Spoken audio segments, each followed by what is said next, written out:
Sean 17 Henley asks, so in your opinion, just how close are we to World War III? I think we are uncomfortably close to it. First of all, look at where the current wars are that are being fought. So we already have a major land war in Europe, the biggest one that we've had since World War II, with the Russian invasion of Ukraine that has killed probably hundreds of thousands of people and has not ended. We've already seen a major conflict in the Middle East with the Gaza war and Israel taking action in 7 or 8 countries.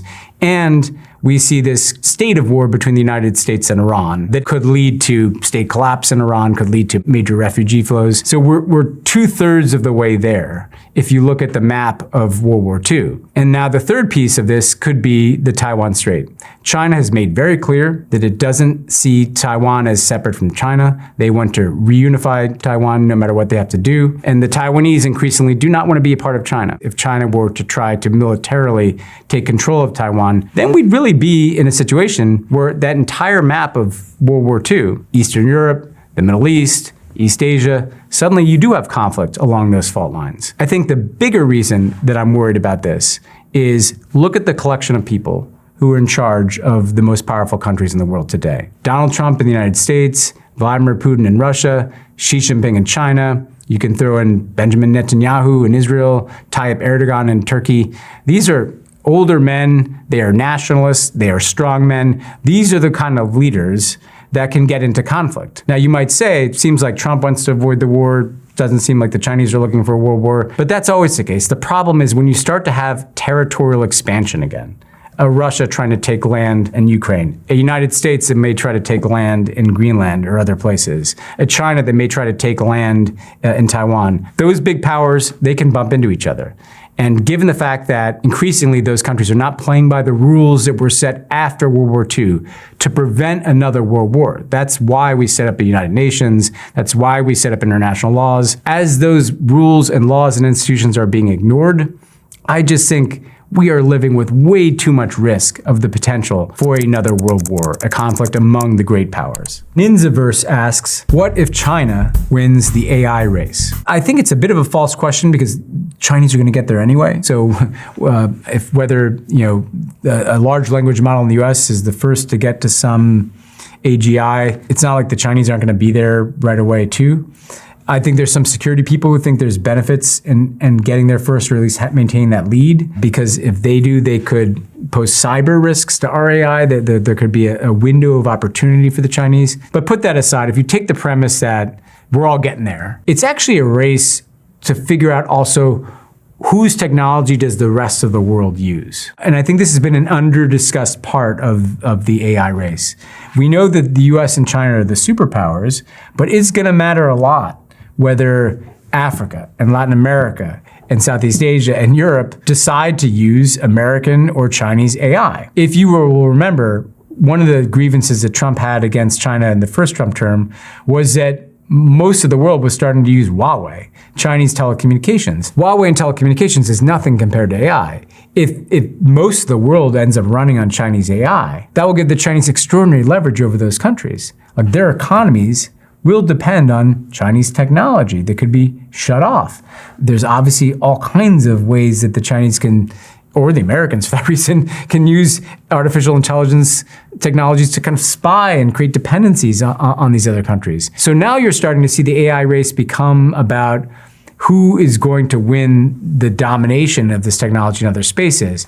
And Trump is starting in the Gulf, right, by selling extraordinary amounts of computing power, essentially, from US companies to the United Arab Emirates and to Saudi Arabia. I think that this is complicated, though, because the United States often likes to think of this in terms of LLMs, right? Like if you're American, your experience of AI to date might be with an agent, a ChatGPT or a Claude. And sometimes we can get awfully dismissive of Chinese AI by saying, well, if you put into the Chinese model, DeepSeek or something, you say, what happened in Tiananmen Square? It doesn't give you the answer. It's censored. It's less good. I remember meeting with somebody, a Chinese investor, but kind of state-backed investor in AI, who kind of looked at me and he's like, do you think we're building these technologies to answer the question of what happened in Tiananmen Square?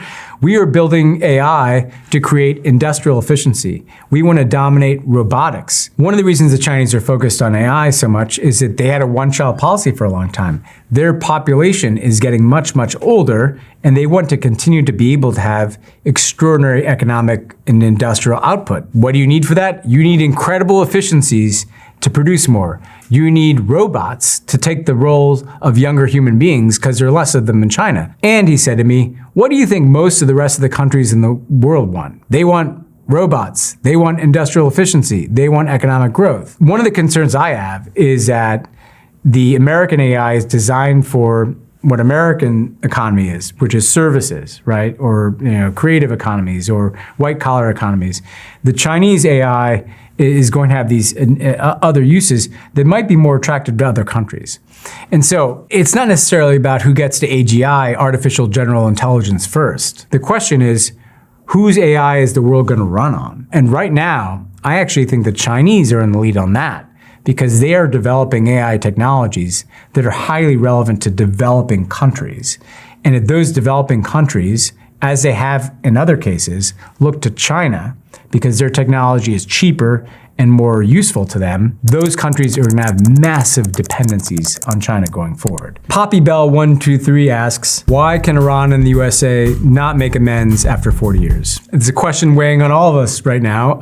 Look, I think there are a couple reasons. At core, this is fundamental to the kind of identity and security of both countries in some ways. The Iranian Revolution happened in 1979 to oust a US-backed autocratic government, the Shah of Iran. And so from the get-go, the US was seen as the kind of power behind the autocratic leader that was ousted by the Iranian Revolution. So the Iranian Revolution wasn't just against the Shah, it was against the United States. It was against US domination. So it was in the DNA of the Iranian Revolution to be against America. And you saw as that evolved into the Islamic Republic of Iran, that lead to death to America chants, death to Israel chants, this kind of idea that this wasn't just an Islamic republic, an Islamic state, it was also a country that was at the vanguard of the fight against Israel in the Middle East and the fight against the United States in the world. That kind of infused the Iranian government from the beginning. And then it kind of moved out into groups like Hezbollah, for instance, that the Iranian government backed for many years and continues to back in Lebanon. On the other hand, the United States tends to not take humiliation well. If you look at the countries that have kind of humiliated us, we never forget it. So we have a Cuban revolution under Fidel Castro in the late 1950s against a US-backed corrupt autocrat. And then you have the US utterly humiliated in the failed Bay of Pigs invasion in 1961 to get rid of the Cuban government. Ever since, we have been pretty fixated on Cuba well beyond any threat it poses to us, right? I mean, maybe the Cuban Missile Crisis it did, but ever since, we still have an embargo on Cuba, I think, because we're still pissed about what happened. And the same thing is true with Iran. We were humiliated in 1979. We were humiliated when they took our embassy personnel hostage inside of Iran. That was a traumatic event for Americans. If you fast forward too, there's been this kind of war of sorts between the United States and Iran over the years, often through Iranian proxies. So in Lebanon, the US Marine barracks was bombed in the 80s, killing hundreds of US Marines by Hezbollah, an ally of the Iranians. That too gets filed away in the American memory. After the Iraq War, when the United States invaded Iraq and removed, ironically, Iran's biggest adversary, Saddam Hussein, you had a lot of US troops who were killed by kind of Iranian-backed militias inside of Iraq. So you've had kind of an ongoing state of conflict, really, between the United States and Iran. Add to that decades of US sanctions on Iran, which have devastated their economy and harmed their government. At the end of the day, I think what we've also seen is, look, in the Obama years, we tried to at least restart diplomacy. We had a nuclear deal. That wasn't meant to solve all the problems. It was just meant to solve the nuclear problem. But I felt at that time, and certainly experienced, there are political constituencies in the United States that are just dead set against any kind of diplomatic rapprochement with any piece of the Iranian system, even if it's just trying to get rid of a nuclear weapon. They're committed to regime change. As long as there's an Islamic Republic government in Iran, they are a threat to us, they must be removed. That is like a mindset that is deeply embedded in aspects of American politics and government. And right now, under Donald Trump, that is a mindset that is very prevalent in his administration. By the way, for understandable reasons too, a lot of Iranian Americans who had to leave Iran after the revolution, who've seen their families suffer under the Islamic Revolution, they would also like to see that regime go. And this kind of obviously then plays into the mindset in Tehran that the US is our enemy, our existential enemy, and therefore we can't make compromise. So we've kind of been locked in this conflict spiral with the Iranians, and at any time that can lead to a pretty explosive war, because while you're talking about a country of 90 million people, you're talking about a country with significant military capabilities. If we decapitated that regime, took out its leaders, the people who are left with the most weapons are the hardest line people, the Revolutionary Guard inside of Iran. You've got ethnic minorities inside of Iran. So you've got a recipe that could lead to significant conflict, instability, refugee flows in the event of a regime change war. Dyer Report asks, when have sanctions ever produced the desired outcome? Name one single time ever. I love this question, Dyer Report. I agree with you. I do not think sanctions work. If you look at the most heavily sanctioned countries in the world by the United States, Russia, Cuba, North Korea, Venezuela, how did that go? Did we change the behavior of those countries? I'll just take Cuba, which I worked on. I helped to negotiate the normalization of relations with Cuba in the Obama administration. Obviously, Donald Trump is now trying to squeeze that government out of existence.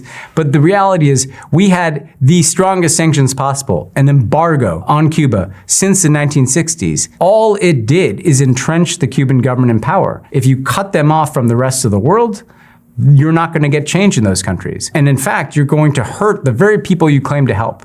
We said we're trying to help the Cuban people in their fight for freedom and democracy. Well, we have done nothing but make the lives of the Cuban people miserable with our sanctions for decades. We said we were going to change Russia's behavior. Putin has only become more aggressive the more he's been sanctioned. I think sanctions are sometimes a tool to punish people. Sometimes it makes people in Washington feel like they're doing something, but we just don't have a lot of evidence that they work in changing the behavior of certain kinds of leaders and governments. And in fact, they have a huge cost. The rest of the world is getting pretty sick of the United States going around taking advantage of the fact that we control the world financial system through the dollar and just smacking these sanctions on people. I think you can say, of course, that the United States doesn't have to engage in normal trade with governments that we find to be reprehensible or some kind of national security threat. But that said, the kind of sanctions that the US puts in place often ends up punishing the populations of those countries more than the governments. Because what we do is we don't just say that we're not going to trade with you, Iran. We say that we're going to punish other countries that trade with you. Well, that leads to fuel shortages. That leads to currency problems in those countries. That really hurts the people in those countries. Guess who figures out the way around that? The governments themselves. If you look at inside of Iran, for instance, there's an entire black market economy that developed because of the sanctions on Iran. If you're just a shopkeeper, if you're just a small business person, you can't evade sanctions. But if you're the Iranian Islamic Revolutionary Guard, well, you find ways to do it. So I often think sometimes we end up empowering the people inside of the countries that we're actually trying to undercut with sanctions. Okay, Ramanex asks, when and how did the word globalist become a negative, insulting term? I think when we hear the word globalist, we think of essentially political, security, financial elites who've been kind of at the wheel of globalization since the end of the Cold War. I think this became a negative, insulting term really after the global financial crisis in 2008. You'd already had the body blow to the world order of the Iraq invasion, which made the security elites look like maybe they didn't know what they were doing. And then you have the bottom fall of the global economy in a way that harms working and middle-class people all over the world.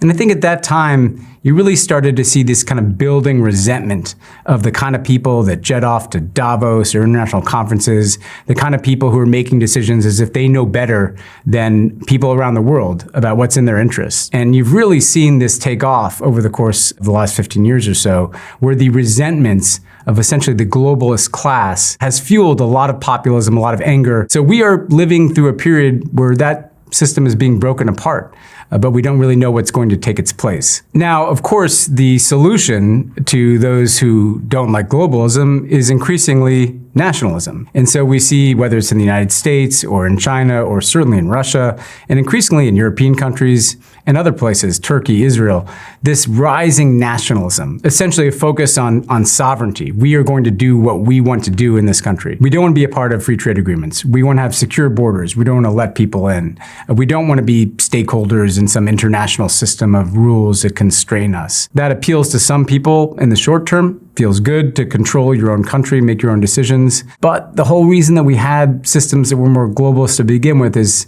nationalism led to two pretty big world wars in the 20th century. And so this is kind of really the tension, the danger of nationalism and where it can lead, which is often conflict, or the danger of globalism, which is these out-of-touch elites who seem like they're making decisions that are not in the interests of people around the world. Tank Subject 6469 asks why the world is shifting towards right-wing control. If I had to give a shorthand answer, I'd say this. You have already, I think, by the time, say, Barack Obama was elected in 2008, there's an encroachment that comes with globalization on their traditional identities. Suddenly, there are immigrants from other countries. Or in some places, suddenly, the global culture is just becoming unified in a way that makes me uncomfortable, right? It's American pop culture that's coming in to my country. Or in the United States, there's a view in some more traditional circles that there's this kind of overly liberal culture that is encroaching on my identity. So I think people are already uncomfortable with globalization, but the basic bargain was, well, standards of living are getting better. This is ultimately a net positive for me. Then you have the financial crisis. And all of a sudden, it feels like, wait a second. None of this is working for me. Globalization isn't working on me. I'm losing something about my traditional identity. There are these people moving into my country. And then meanwhile, all of a sudden, my standard of living is not getting better. And in fact, what I see is exploding inequality inside my country. I see a bunch of winners at the top, and I see a bunch of people getting screwed down here in the middle and the bottom.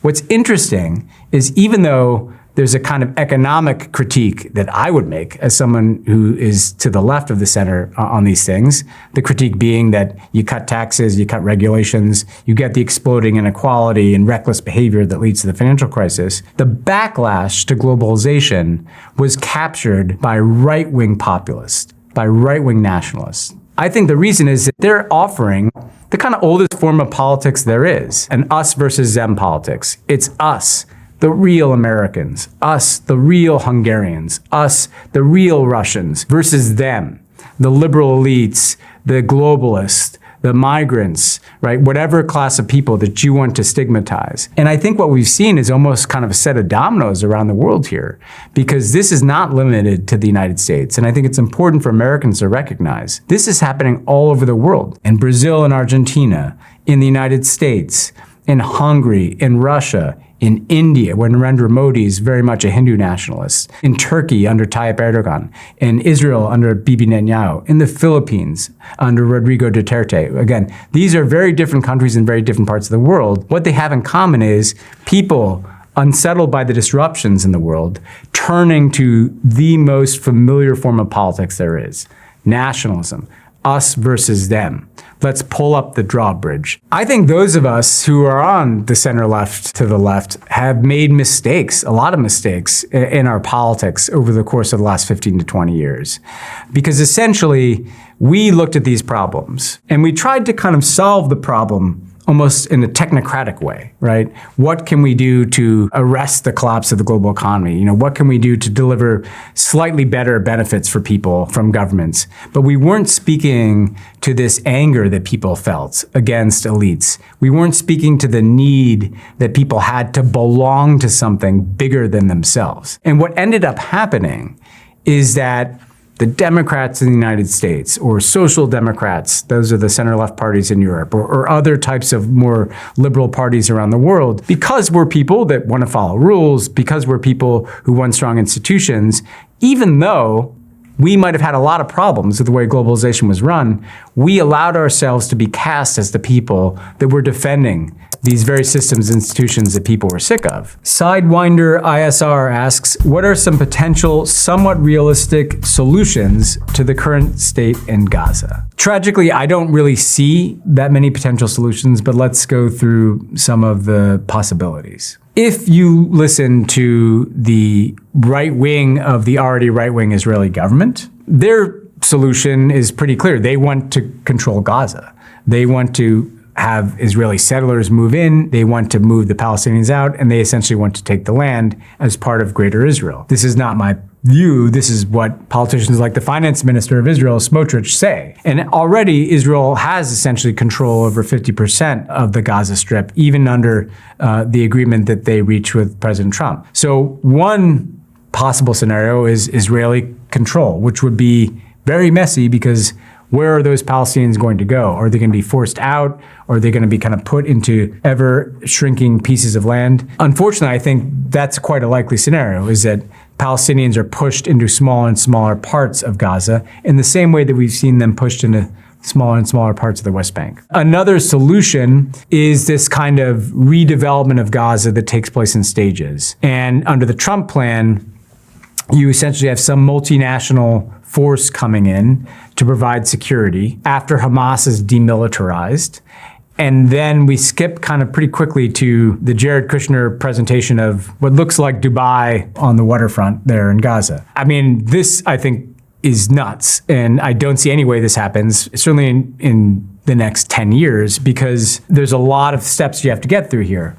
You have to clear tens of thousands of unexploded bombs that are buried in the rubble. You have to clear the rubble, right? You have to gather the dead, right? You have to do a tremendous amount of work just to clean up the destruction of the Gaza Strip that's taken place. Hamas has not demilitarized. I think it's very hard, if not impossible, for a peacekeeping force to be asked to kind of go into a place where Hamas is still the kind of controlling power. There's some elements of it that make sense. Yes, you would want Hamas to demilitarize. You would want a kind of multinational peacekeeping force to come in. But I see some real problems with that course of action as well.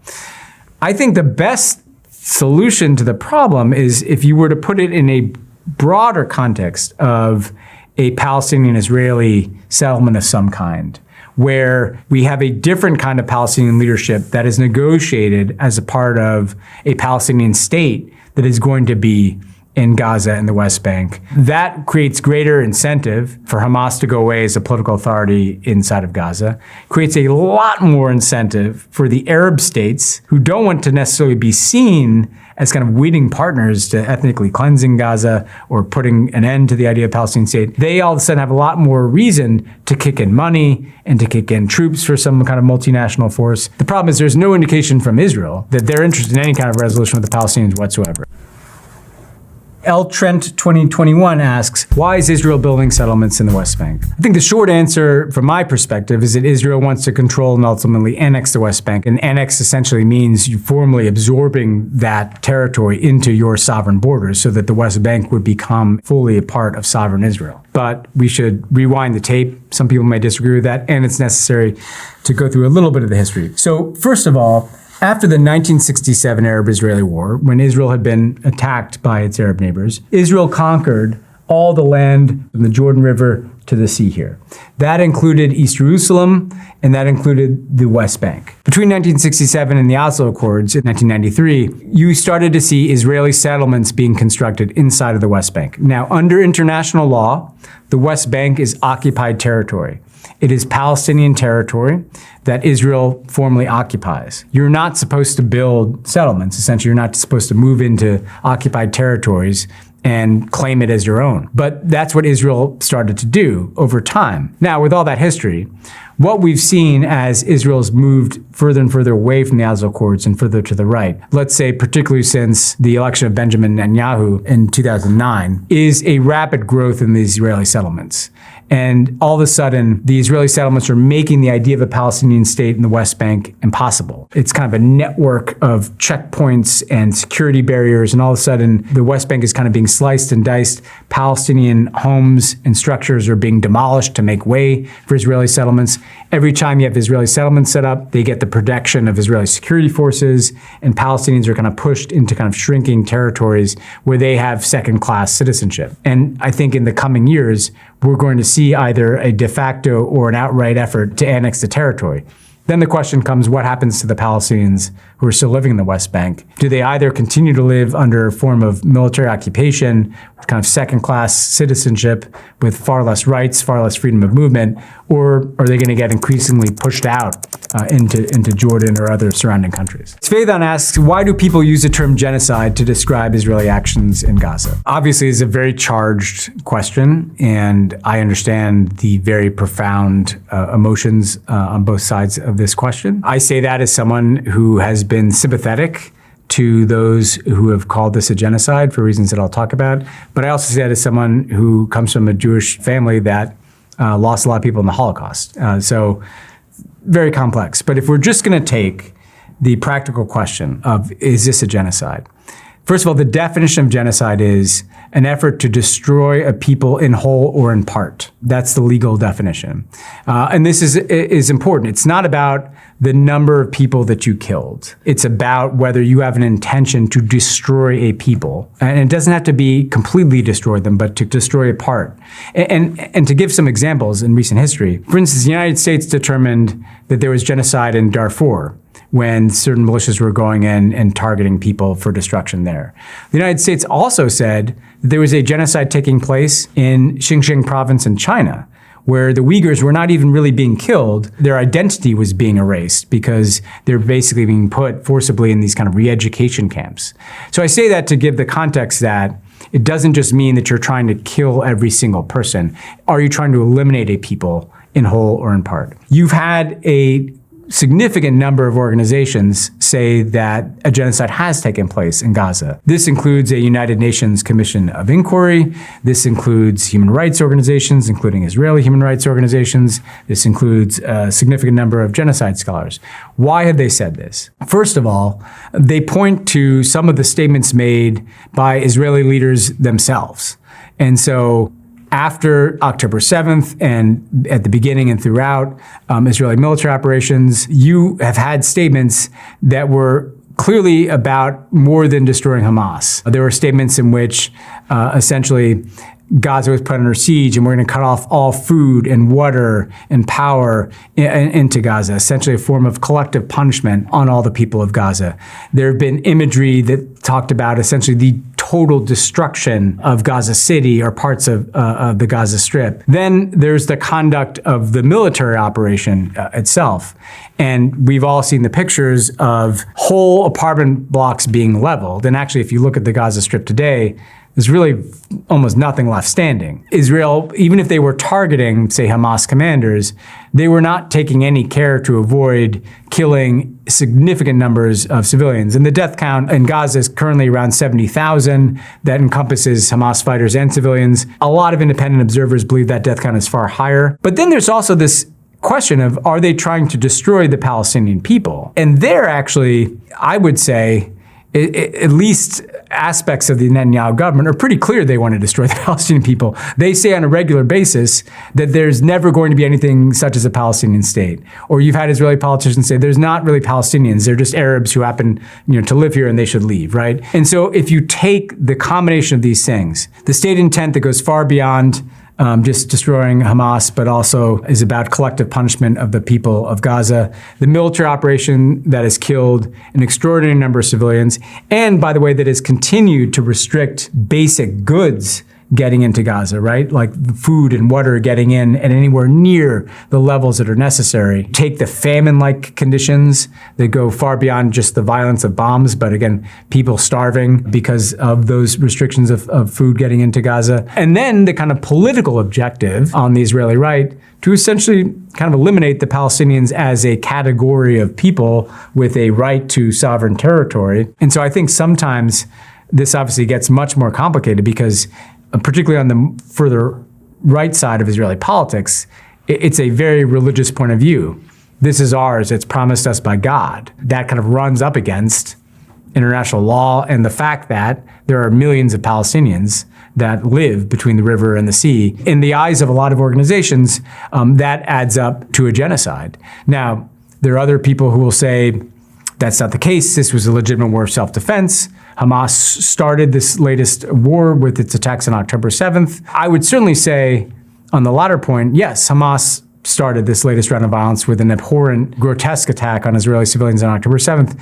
That doesn't give you carte blanche to do whatever you want to do in response. You're supposed to follow laws of war that were set up after World War II to prevent genocide, to prevent mass atrocities, to prevent crimes against humanity. So at a minimum, I feel very comfortable in saying Israel has not followed those laws of war. I think it's quite clear that war crimes were committed, that we saw violence that went far beyond kind of legitimate self-defense. I think this genocide question is obviously the most significant war crime that can be committed and the most fraught issue that there is. And frankly, this isn't over yet. If Israel wants to demonstrate that they're not trying to eliminate the Palestinian people, well, one way is to have the Palestinian people have a legitimate right to self-determination. So cynical ex-idealist points out that some young Americans on TikTok say they sympathize with Osama bin Laden. If you read Osama bin Laden's fatwas, his writings, if you watch some of his videos, his critiques of American society and foreign policy have some credence. He talks about imperialism. He talks about climate change, and in part because he was trying to appeal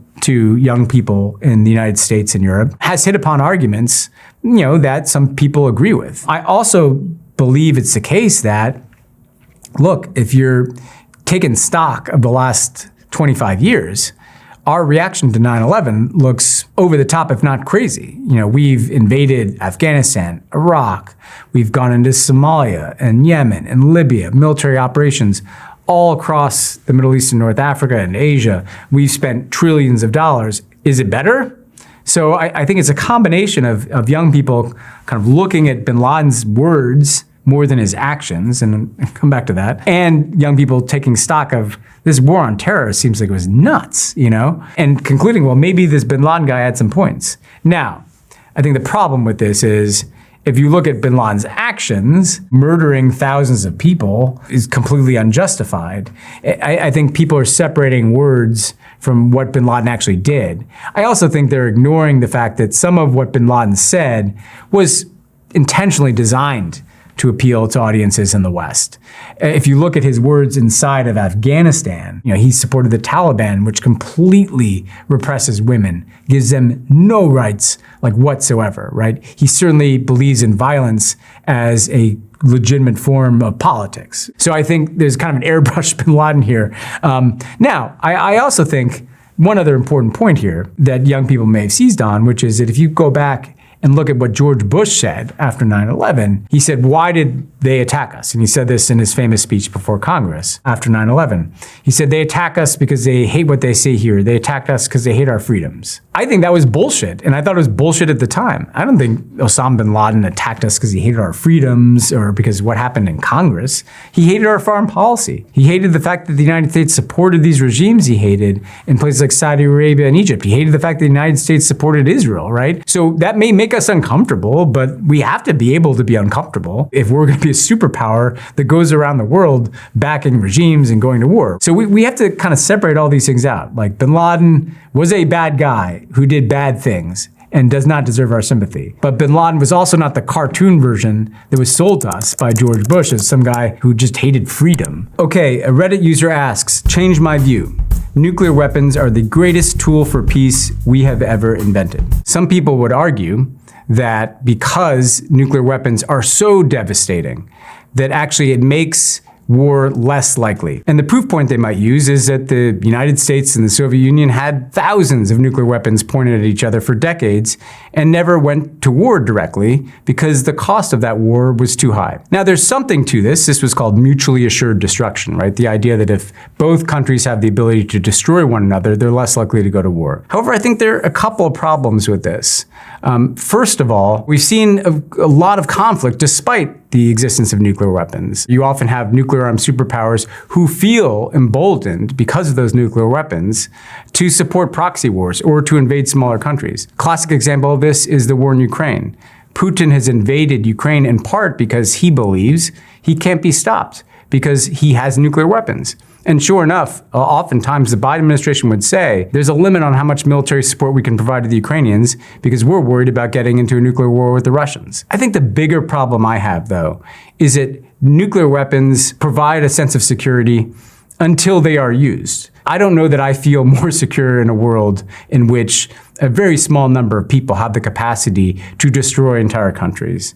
Ultimately, it's important, if these weapons are going to exist, that there are far less of them, that less countries have them, that they're put under strict controls. Because essentially, if you normalize the proliferation of these weapons, you're going to just raise the stakes that at one of these flashpoints around the world, things could go nuclear. And that's obviously nothing that would be good for anybody in the world. Okay, Shaber asks, why and when did USA-China relations become so hostile? Well, the short answer to this is after Donald Trump's first election. But I think if you step back, there were some structural reasons that were leading things in this direction already. The United States, the world superpower, China is this emerging power. And you saw between the end of the Cold War up to, say, the election of Barack Obama, China beginning to grow as an economy, beginning to become more confident of itself and ultimately on the world stage. But always the idea that analysts have when we look to China is, well, they're going to grow, they're going to get bigger, they're going to get richer. It's better to kind of bring them into the system, right? We brought them into the World Trade Organization, which gave them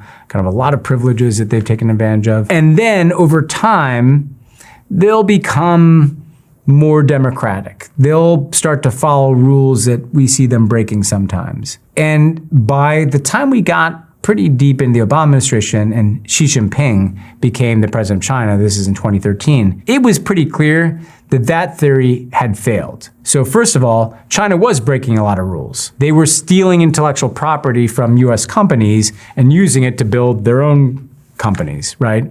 They were violating trade agreements in a variety of ways to advantage their own capacity to export lots of things to other countries without necessarily importing that much stuff from other places. They obviously were violating human rights and essentially trying to erase Tibetan identity inside of Tibet, or ultimately to move into Hong Kong and erase Hong Kong's system, which was supposed to be separate from China's. They're still breaking the rules on trade, on intellectual property theft. They're launching cyber attacks. And so there was a lot of frustration in the US system that was building up with the Chinese. I think in the Obama years, it was still the idea, though, that it's better to negotiate these things. It's better to have lines of communication open. It's better to have engagement between the US and China. There's trillions of dollars of trade that flow through us. There's geopolitical hotspots like Taiwan or the South China Sea that we don't want to see explode. So we may need to be firm at times. We may need to impose certain penalties on the Chinese. We may need to build coalitions of countries to have more leverage on the Chinese.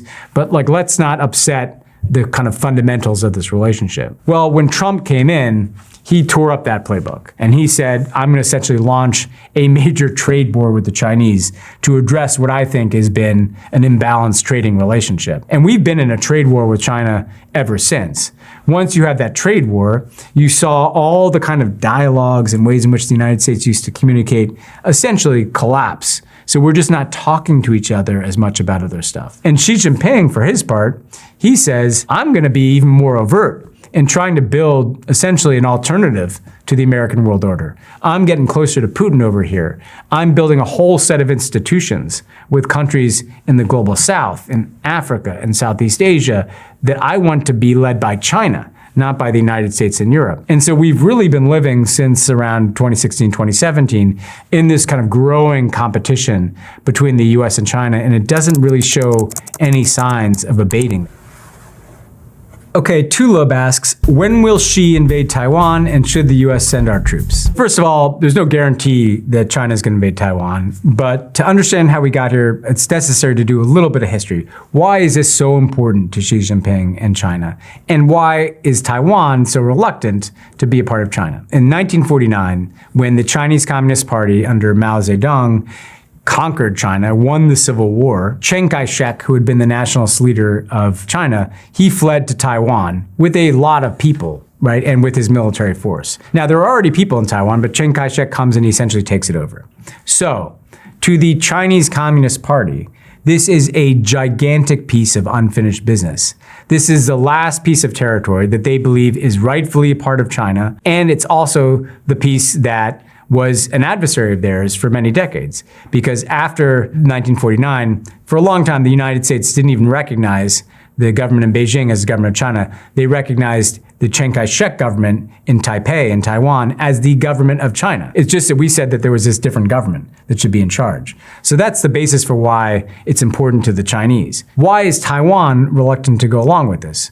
It's very important to understand that in the 90s, you actually had a democratic revolution inside of Taiwan. Not a violent revolution, but essentially that Chiang Kai-shek government, which was led by a political party called the KMT, was very authoritarian in how they treated the Taiwanese people and thought of themselves as very Chinese.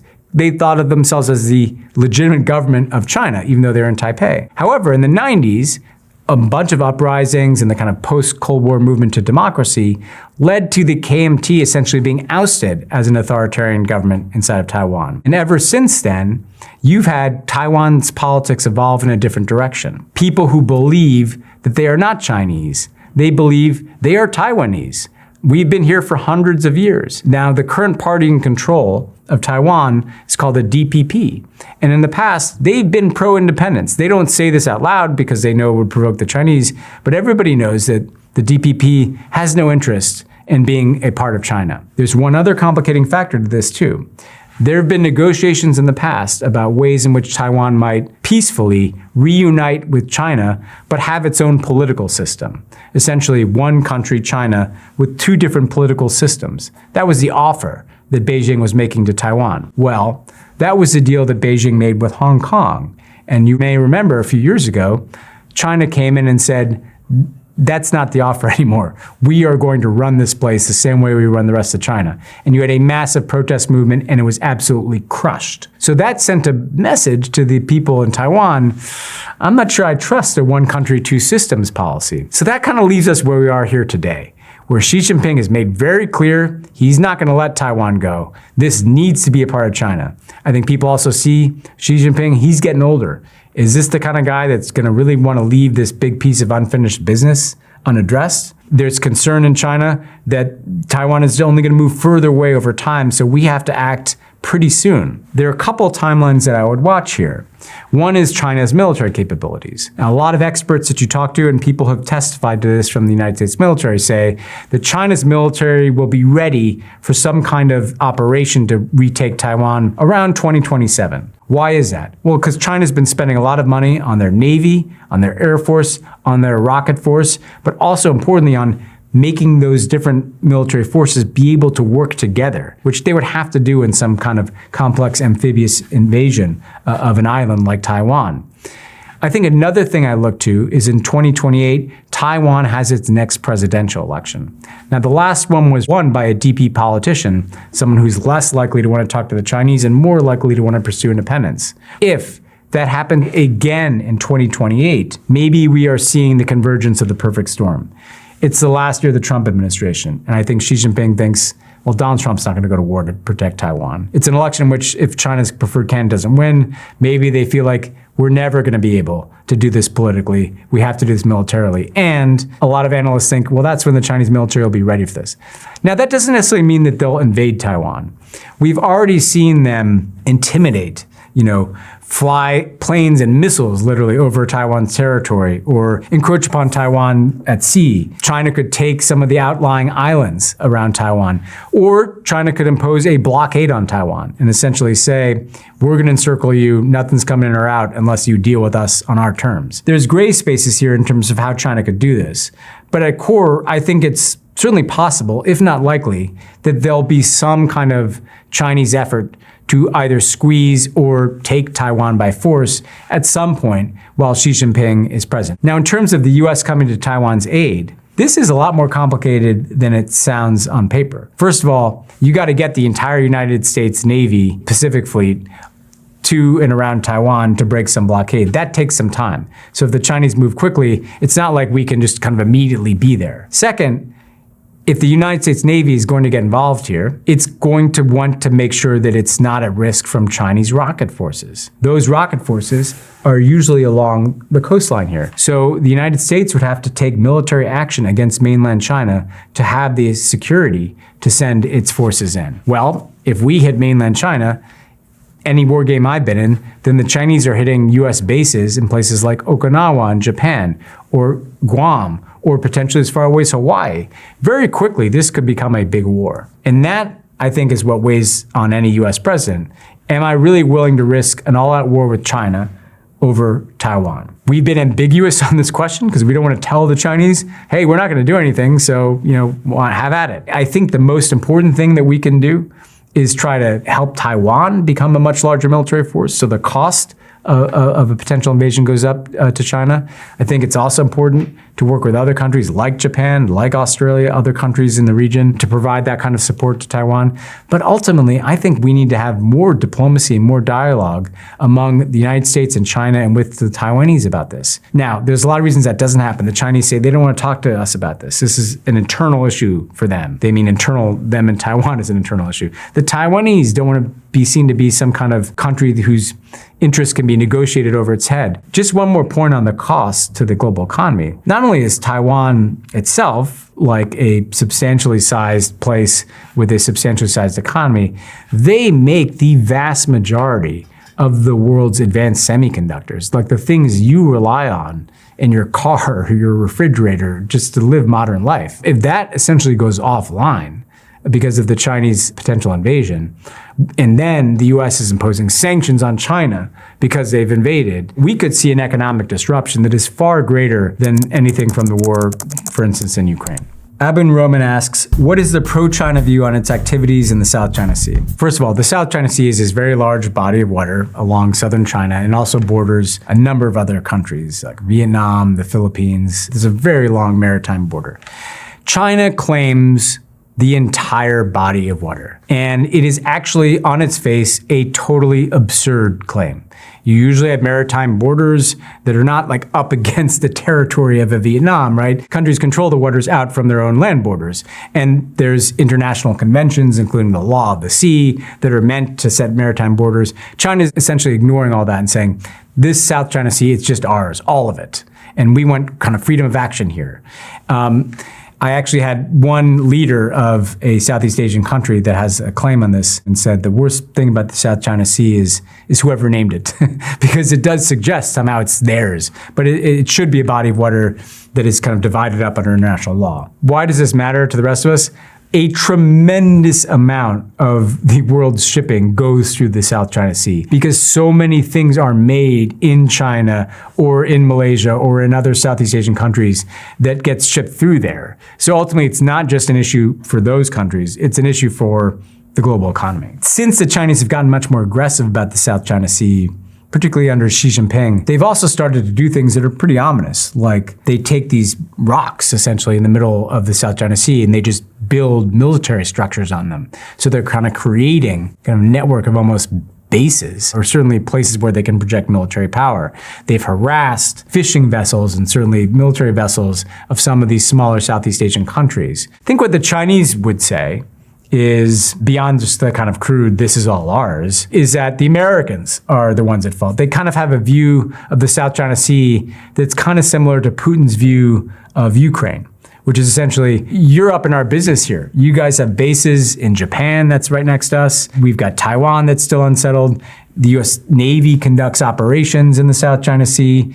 This should be kind of our sphere of influence, our part of the world. Why do you need to have the US Navy coming through here, for instance? If we don't kind of extend out a buffer, we're gonna be more vulnerable. I think what the most legitimate claims here, though, are these smaller countries like Vietnam and the Philippines who've just said, hey, can we just resolve these disputes under international law? There are courts, there's arbitration processes where we go and we determine how to draw these barriers and whose rock belongs to who. Ross Knee Deep asks, okay again, why does Putin want Ukraine? I think there are two answers, right? One having to do with security and one having to do with history.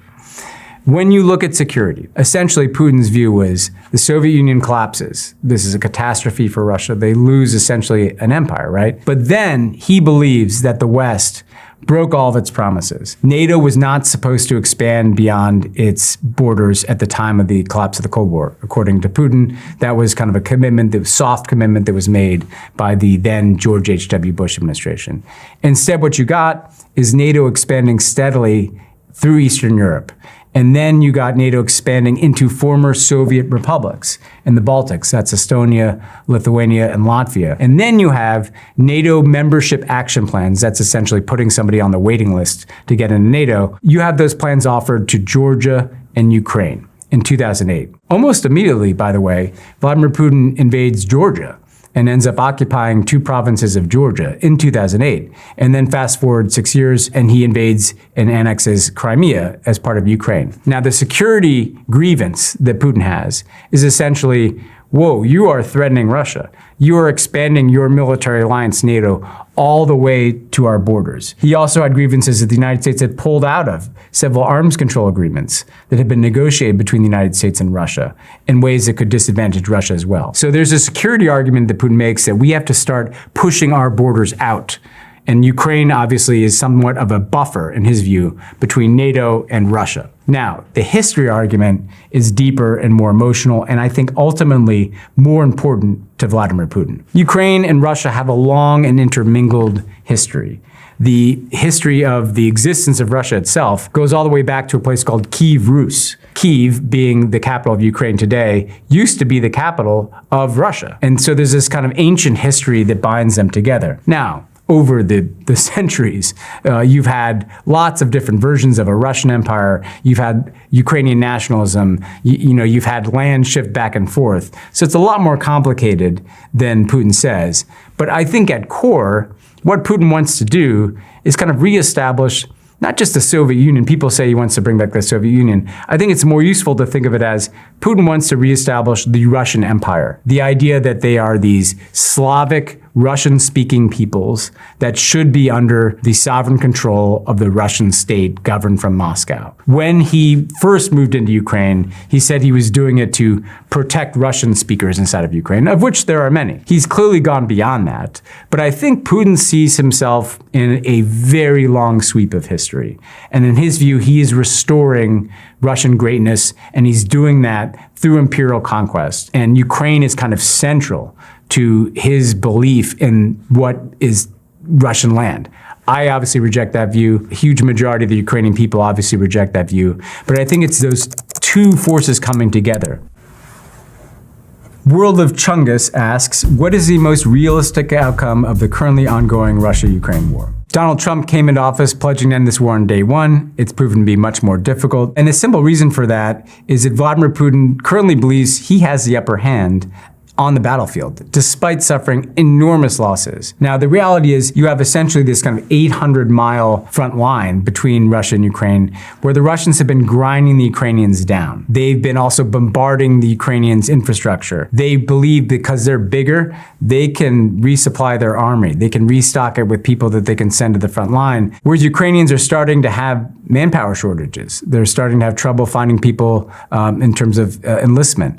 They're struggling to try to expand potential draft. Simple math, if you have a bigger country fighting a war against a smaller country that becomes a war of attrition, Putin believes we have the upper hand. Now, he also believes that because Ukraine is not getting the same kind of military support from the United States that they did under Joe Biden.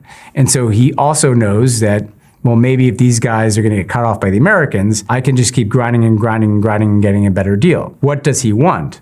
Well, at a minimum, he wants the land that he currently controls to be recognized by the world and potentially by the Ukrainians themselves as Russian. That would include the Crimean Peninsula that he annexed illegally back in 2014, but it also includes this huge chunk of eastern Ukraine called the Donbass that includes areas that Russia currently occupies. And the Russian proposals in these peace negotiations, he is even asking for land that Russia doesn't currently occupy to be recognized as Russian. Now, the Ukrainians don't want to do that.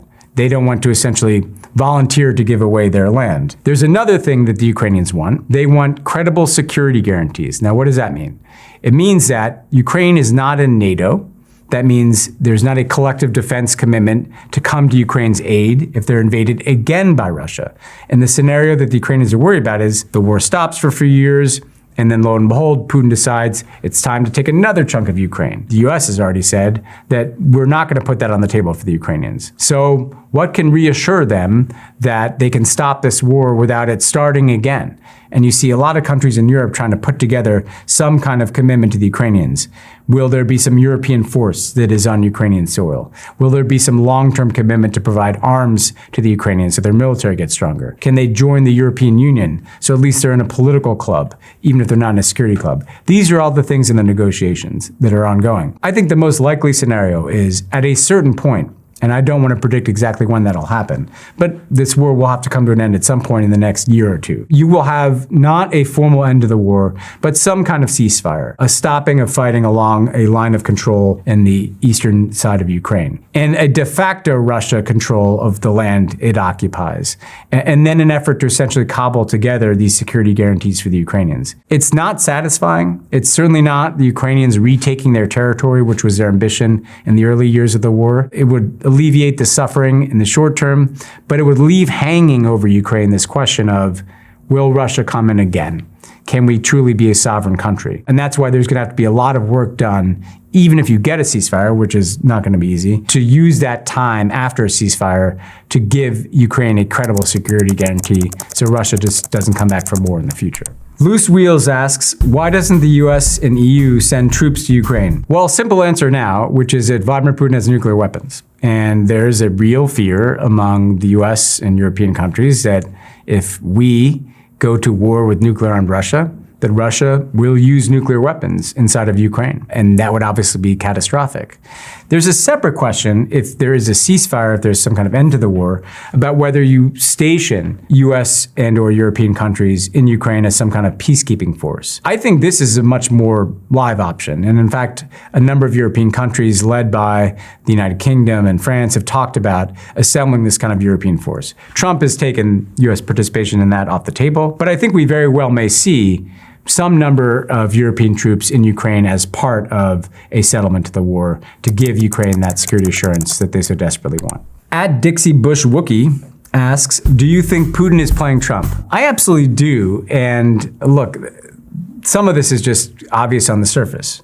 Putin has been playing for time and trying to weaken the U.S. support for Ukraine and U.S. unity with European allies. Putin thinks he has the upper hand in the battlefield. He's squeezing, he's encroaching further into Ukraine. He's bombing Ukrainian infrastructure. And so he acts like, sure, we'll talk to you guys, right? Putin comes to Alaska for a summit with Trump. He talks about peace, but he puts no credible proposal on the table. Now, what is happening while this is going on? The Ukrainians are getting more beleaguered. Zelensky is getting beat up by Trump, sometimes very publicly. The US is fighting with our European allies.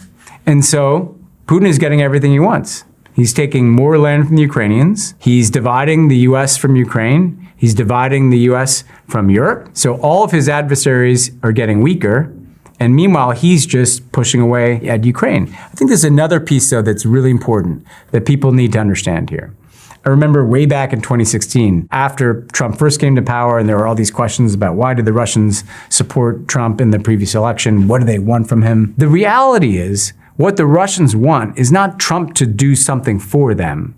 They want exactly what is happening. They want the rules-based order that used to be run by the United States to fall apart, because they felt that that order disadvantaged them. They want the United States and Europe, that alliance, to fall apart, because then Russia can throw its weight around in Europe a lot easier, because the United States isn't coming in as the big brother to push Russia back. They want essentially a world where they have kind of freedom to maneuver. Vladimir Putin also wants democracy itself to be utterly discredited. He wants his system of government, essentially dictatorial control, to be as legitimized as democracy. And that's happening too. I remember I had some conversations with Alexei Navalny, who was the Russian opposition leader who was ultimately poisoned and killed in a gulag by Vladimir Putin. And I talked to him shortly before he went back to Russia to be imprisoned. And what Navalny told me is Putin doesn't need to convince his people that he is not corrupt or that he is not a liar. He just needs to convince his people that everybody is corrupt. right? There's no difference between Russia and the West. And Trump is the perfect proof point for him in that. Look at the Americans.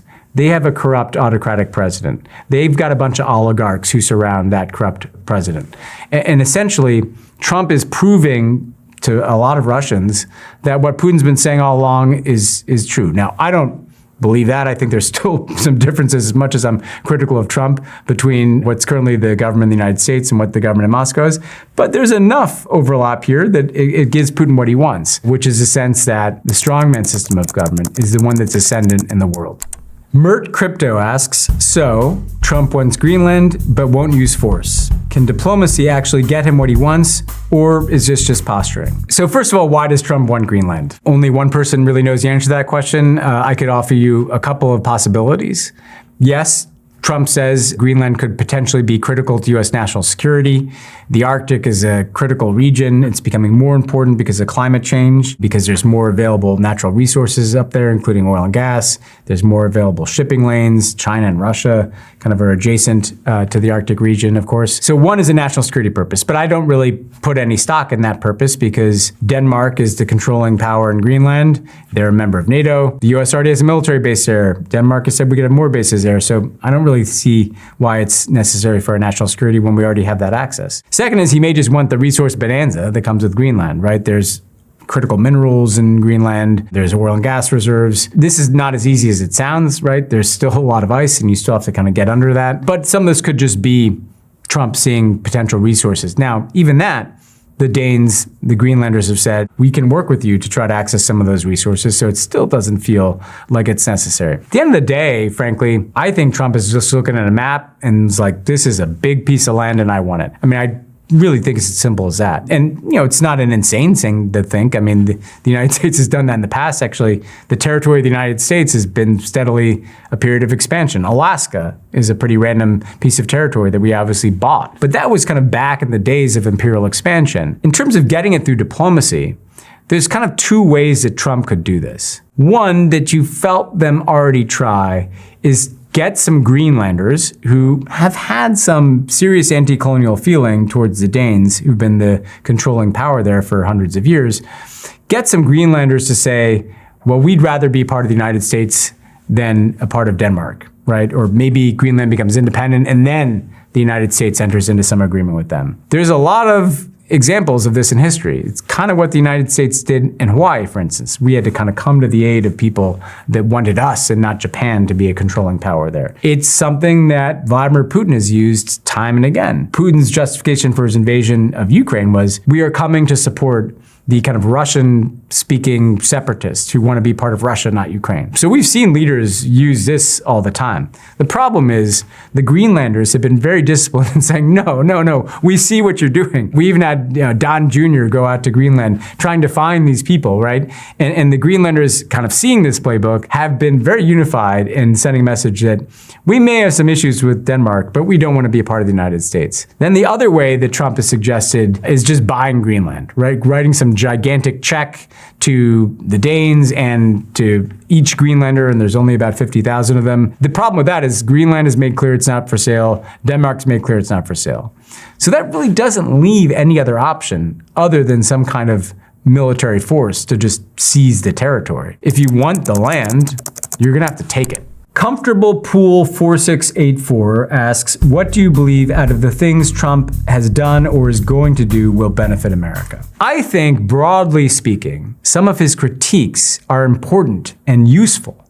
It is the case that globalization has been very damaging to certain Americans, particularly working class Americans, harmed by trade agreements, for instance. It is the case, and I've made the argument myself, that we do have a kind of national security establishment in both parties that has been unaccountable, that the forever wars that we've been fighting since 9/11 have had terrible outcomes and need to come to an end, that we are overextended in our commitments around the world. The problem I see is I just don't like his diagnoses, So I think the critique is helpful and is forcing us to change. On the other hand, I don't think the answer to bad trade agreements is episodic and arbitrary tariffs, right? I don't think the end of forever wars is whatever is going on now, which is we're bombing more countries than we did before and kind of hoping that those don't lead to bigger conflicts or quagmires. I accept the utility that Trump is saying we got to end this way of doing things. I don't really see that his solutions to those problems, though, are the right ones. EIO asks, why did the Biden administration allow so many immigrants to enter the US? Was it A, not paying attention to how bad it was? B, a philosophical stance that we should let everyone in? C, unwillingness to implement harsh measures to slow it down? D, other. I'm going to say is a combination of all the above. And look, I think what happened? Biden comes in, Trump's immigration policies have been very divisive in Trump's first term. The family separation policies. And frankly, the Democratic primary candidates in the 2020 election took positions on immigration that were much more to the left than even the Obama years. And so from the get, there's a kind of ideological sense that we're going to be different from Trump. I don't think it was essentially we should let everybody in, but it did lead to a reluctance to have strict border enforcement policies. Then I think what happened is the scale of migration across the southern border started to just exceed anything that we'd ever seen before. And here I think they were just too slow to deal with this because this was building over years. The numbers are going up and up and up. And the only way to deal with those challenges was to have pretty strict border enforcement. And I think Biden was somewhat reluctant to do that. It's also the case, to be fair to the Biden administration, that the immigration system has been broken for a long time. The problem is that we have not had an immigration reform bill in this country since really like the 1980s. I think 1986 is the last time this happened. So the system has gotten creaky. And this problem just kind of got on top of him. And especially got on top of him when you had governors like Greg Abbott in Texas putting immigrants on buses and sending them up to Washington, D.C. or to New York City, or Ron DeSantis putting them on a plane to Martha's Vineyard, which was a bit more of a political stunt. But I think the reason that that was so important and frankly effective as a political strategy by those governors is most of the burden of absorbing these immigrant populations does fall to these border states. And all of a sudden, when you start to have tens of thousands of undocumented immigrants being shipped up to places like New York City, well, that's putting a huge budget strain on local governments in other parts of the United States that aren't accustomed to dealing with that. That is spotlighting for people a sense that the border is out of control. If it's not just affecting people who are living in southern Texas, but it's affecting people all over the country, then all of a sudden you can't say this is some kind of regional interest or regional issue. And it really did put President Biden in a bind. Now, while I do think there was a lot of legitimacy to the concerns that people had that the southern border was too open, that you had these unprecedented levels of migration across the southern border, I also think that the kind of toxic and conspiracy theory-minded nature of our politics did not help here. I think you had a pretty concerted effort in certain kind of right-wing media ecosystems to elevate the potential violent danger posed by immigrants. So you had, these ideas that whole cities in the United States had somehow been taken over by violent, undocumented people, when if you actually looked underneath the hood of what was being said on X or other social media platforms, there really wasn't much to this at all. But I think more broadly, on the far right, there has long been a kind of conspiracy theory, the Great Replacement theory, that essentially Democratic politicians or globalists, or in the most odious versions of this, Jews, have some big conspiracy theory to repopulate the United States with brown people who will vote for their interest and essentially take away the privileges of white Americans in this country, or certainly the majority of white Americans in this country. That I do not believe is true. I think Joe Biden inherited a broken border policy, but in our current polarized political environment, I actually think that some of these theories traveled far and wide. And certainly some of the kind of more sensationalist efforts to say, here's this one violent crime committed by an undocumented person, which undoubtedly did happen and undoubtedly was a tragedy, but to make people believe this is happening everywhere. All these people coming are violent and dangerous criminals. And it's that mindset that led not just to the kind of politics of we need to shut down the border that got Trump elected, it's that mindset that led to the kind of ICE crackdowns that we're seeing, where essentially they're treating all undocumented people like violent criminals. But there was even an effort made by Joe Biden to pass a pretty strict immigration bill working with Congress. Essentially, let's take the Republican version that we can accept and support it. And you actually had an agreement among Republicans and Democrats in the Senate around an immigration bill that would have sealed the border. But Trump at that time, because we were into 2024, he was running for president, he actually signaled to the Republicans in Congress, don't do this. Don't work with Biden. I don't want this to be solved as a problem. I want it to appear to be a problem because I'm running on it. Shawarma Heaven, a good name, asks, change my view. The kidnapping of Maduro is completely about oil, and the drugs and corruption are just the public pretext. Well, I'm not going to change your view because I agree with it. First of all, when you had this massive buildup of U.S. military forces around Venezuela, it was far beyond anything that was necessary to deal with drug trafficking. Second, Venezuela was just not a particularly important part of the drug trafficking that reaches the United States, like not even anywhere near the top venue. You know, Mexico is the country that this stuff passes through. When you're talking about fentanyl, the precursors come from China. Colombia is a much bigger source of cocaine for the cartels. So you would not choose Venezuela as the place to take a stand against drug trafficking.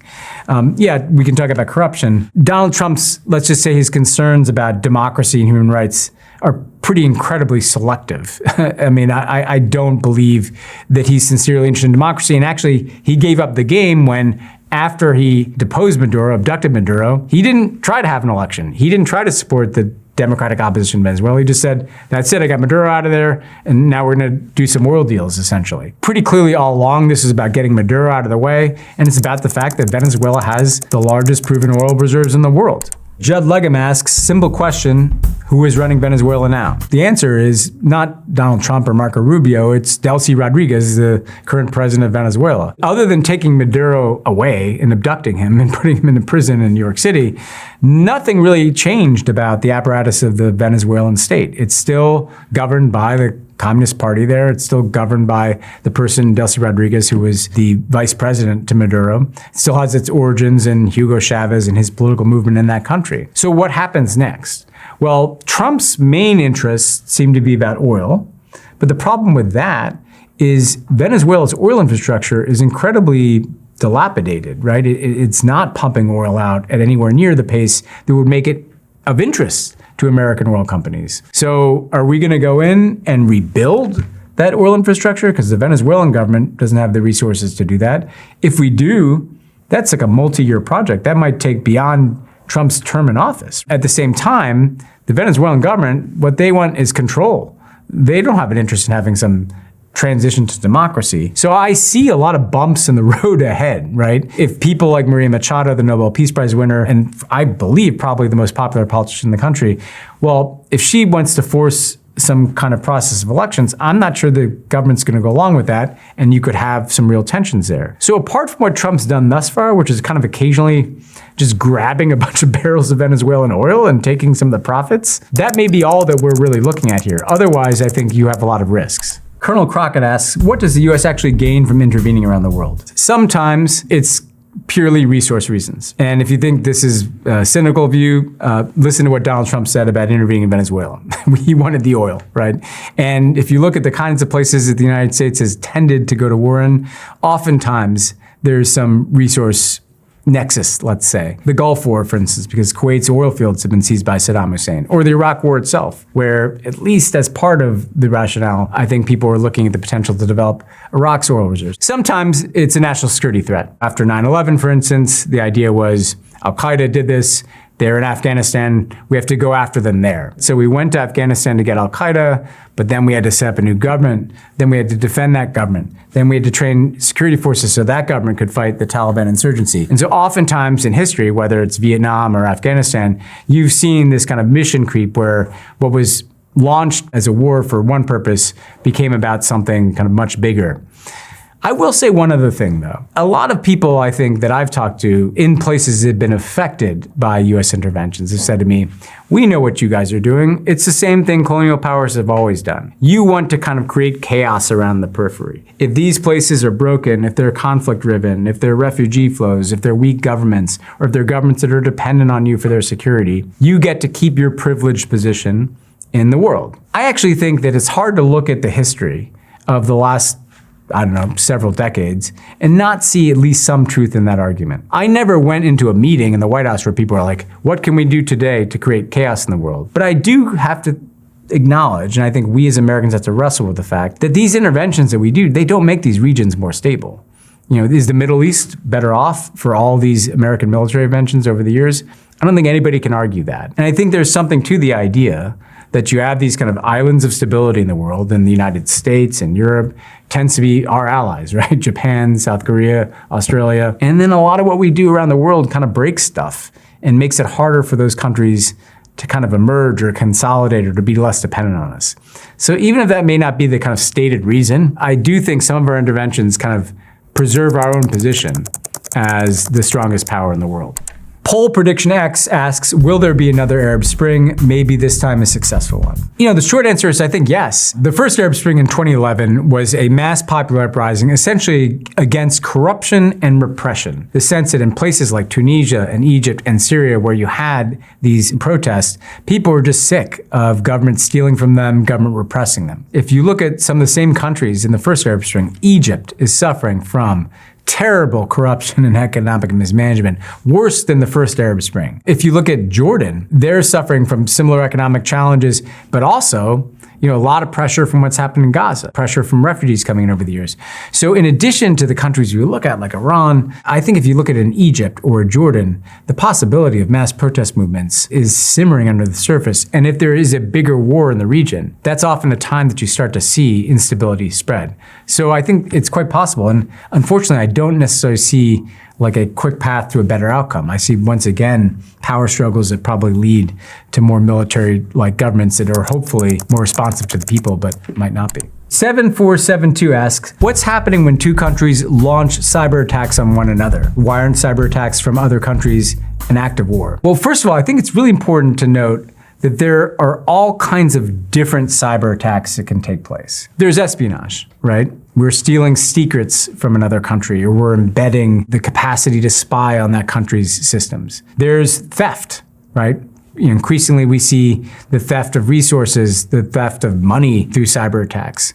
There's sometimes just an effort to burrow inside of a country's networks for use in some potential future conflict. And we've seen China do a lot of this inside of the United States. Like, we want to get on your power grid so that if you attack us, we can shut this down. But we've also seen just kind of outright cyber acts of war. So Russia, for instance, when they go into a Georgia or Ukraine, shutting down the power grid. The United States, in certain cases, when we're doing a military operation in a place, will have a cyber dimension to it. I think people, though, have to understand the scale of this. There are millions and millions of these attacks a day in U.S. companies, on U.S. infrastructure, certainly across Europe, too. So this is kind of part of life out there. Why aren't cyber attacks an act of war? This is a question that a lot of people have spent a lot of time talking about and debating. Because first of all, it depends on the outcome of the cyber attack, right? If there's a cyber attack that it steals something, well, countries have been involved in espionage for as long as there have been countries, right? If I send a spy into your country and I steal some documents, we don't necessarily go to war against that, nor would we go to war against someone stealing through cyber, even though we don't like it, right? I think it gets more challenging when the cyber attack has a dramatic impact inside a country. Does it cause a disruption to commerce in that country? Could it cause a loss of life, right? If you shut down a power grid, hospitals go off, people can die. A lot of European countries are beginning to raise these questions as Russia gets more aggressive with its cyber attacks. When does NATO invoke Article 5, essentially? Article 5 is the declaration that an attack on one is an attack on all that requires a response against Russia. But I think the new world we're in, with the United States, Russia, and China, and to some extent Iran and North Korea, is there's an ongoing cyber war. It is happening right now. Like, we are in a cyber war every day, really every second, with these cyber adversaries. And then the question is, when is the outcome of a cyber attack so significant that it might lead to some other response, some other form of sanctions or military action? And I think this is going to increasingly be a part of the landscape going forward as cyber capabilities become ever more important. I'm That Valentine asks, why does Modi remind me of Trump? I went into an Indian politics rabbit hole and Modi bears a resemblance to Trump to me. I'm Valentine, you're not wrong to think that. I would put Modi in the club of these kind of strongman leaders who have emerged over the last 15, 20 years. Now, what they have in common, right, is they are strong men. Modi comes from a political party, the BJP, but it has very much been about Modi in the same way that Trump is very much the dominant figure in the Republican Party. But also there's this kind of authoritarian playbook that we've seen in different parts of the world, where you start to intimidate the media, you start to use social media to demonize your opponents and motivate and mobilize your followers. You might start to kind of intimidate parts of the private sector to kind of invest in and be a part and finance your politics. You certainly start to demonize certain opponents. If you look at Modi's playbook, there's an us versus them to Indian politics that can be reminiscent of American politics. The very large Muslim minority in India has been targeted politically and sometimes practically by the Modi government in the same way that in the US we see kind of immigrant populations targeted, including Muslim minorities here in the United States. There are also, I think, important differences too. I mean, Modi his nationalism is kind of deeply embedded in traditional Indian Hindu nationalism. Like, Modi comes out of that wing of Indian politics that was suspicious of the initial dominance of the Congress Party, the secular post-independence party. They wanted a more Hindu, more religious nature and character to Indian identity. That is a overwhelmingly motivating project of Modi's whole career and his tenure as a leader. Whereas Donald Trump, not a particularly religious guy. I mean, he's not personally a kind of Christian nationalist in the way that Modi is a Hindu nationalist. Another difference is just in the kind of interest of the United States and the interest of India. You know, Trump is a strongman of a superpower who is now, having his way, abducting the president of Venezuela, threatening multiple wars. Modi's someone who's trying to get along with a variety of different powers. Like, he maintains his relationship with Russia, he maintains his relationship with China, he maintains his relationship with the US, he's building closer ties to the European Union. So Modi kind of reflects an Indian foreign policy that kind of looks at the world like a menu and picks and chooses who he wants to deal with on different issues. It's been interesting to me that there was something of an alliance between Trump and Modi during Trump's first term. You saw Modi basically endorse Trump for re-election in 2020 because maybe he liked that they're both these strong men. They both have this kind of conservative personas. And I think when Trump came back into power, Modi was perfectly fine with that. He had a good relationship with Trump. They've had some scratchiness, though, in the sense that Trump imposed significant tariffs on India for a couple of reasons. One, there was a war between India and Pakistan. That war kind of followed a traditional pattern where there's a terrorist attack inside of Kashmir, which is controlled by India. India responds, Pakistan responds, and the whole thing kind of escalates for a period of days. And then there's a ceasefire. Trump took credit for that ceasefire, I think, well beyond any evidence. I mean, they may have logged in some phone calls to the Indians and Pakistanis, but in Trump's telling, World War III was about to break out and he ended it. Pakistan was very happy to say, oh yes, Mr. Trump came in and ended this war, because it kind of humiliated Modi. It made it look like he was on Pakistan's level, not a greater power than Pakistan. And Modi did not go along with that narrative. The Pakistanis nominated Trump for the Nobel Peace Prize. India notably did not. It was not a coincidence to me that these tariffs and sanctions were put in place on India after that episode. Now, Trump said it was for Indian purchases of Russian oil, but Trump was pretty late to be concerned about that. So there have been tensions. The relationship's gone up and down. And you have to remember, Modi thinks of India as a rising superpower. They want to be someday the world's largest economy. They don't want to dominate global affairs in the way that the United States has, or create an entire alternative world order the way the Chinese are doing, but they do want to be respected. And they want to be accepted as a power on kind of equal footing, ultimately with the United States and China and Russia and Europe and the big powers. A Reddit user asks, what are the geopolitical implications of year-round Arctic shipping lanes? So first of all, the obvious point that because of climate change, the Arctic is warming, it's melting, and it's opening up new waterways, new shipping lanes. I think simply put, number one, the melting of the Arctic has also opened up access to significant resources, right? So suddenly you can get at things, oil and gas or critical minerals that you couldn't before, and then the shipping lanes allow you to transport them out. And so there's a potential bonanza up there in terms of natural resources. I think another point is the shipping lanes opening up can transform the way the global economy is wired. So for instance, China is already looking at Arctic shipping ways as a much more efficient and faster way for them to export to places like Europe. If you've been on a plane that has gone over the top, you know what I'm talking about. You can get someplace faster if you can go through the Arctic. And so China, as a net exporter, an enormous exporter of goods, stands to benefit from more efficient shipping as well. Okay, that's it. That's all the questions. Hope you learned something. Till next time.